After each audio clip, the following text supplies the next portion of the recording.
Thanks for having me. So when you hear this stuff right away, as an expert, you go, okay, I know what happened here. For the layman out there, doctor, people kind of go, what's going on here? What happened to our star here? Yeah, and for me, the first big takeaway was, thankfully, it's not anything with a ligament on the inside of the elbow. And he'd had a previous Tommy John surgery back in college, so hearing that this is something that can be addressed through a minimally invasive surgery, I think overall is really promising news. So overall, this is something that when we see him, we go, wait a minute, what's going to happen? How long will be out?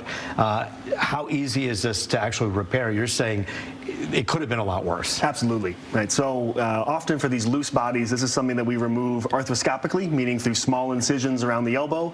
And if that's all that needs to be done in the operating room, you can think of it almost as a cleanup.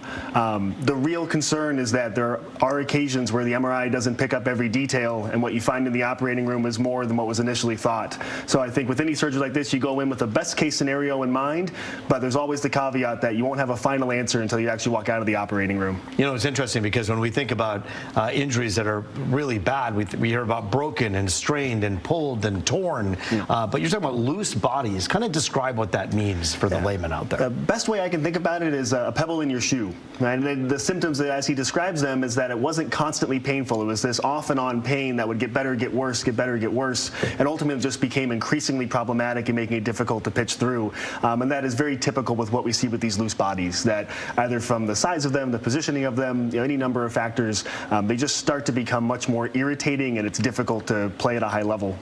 Talk about the propensity for something like this happening again after someone gets surgery to fix it. It seems to be unlikely, at least based on what we've seen from other pitchers that have had this done. I mean, some of the high-profile pitchers in the past, like Chris Sale, went on to have really promising careers afterwards with no other lingering issues. And it's been a good decade since his initial reconstruction, and he had a follow-up surgery a few years following that. So, he's had a fairly injury-free process up to this point. So overall, I mean, I think the prognosis is positive, but there's still just a little, we're waiting for those final details to come out from the operative report. What likely will happen as we talk about recovery for Skubal? Yeah, so he'll have a couple of weeks just to allow a lot of the inflammation and swelling after surgery to settle down, starting with early range of motion. Our biggest worry with any elbow surgery is we just don't want things to get stiff. So he'll start his rehab probably within the first 2 weeks, and most likely won't do any throwing until around the 6-week mark. And from there, it's really just a matter of what his pain is allowing him to do. Some of the best case scenarios have had pitchers back on the mound as early as 3 months. For others, it's been a more of a delayed recovery that's taken upwards of 6 months.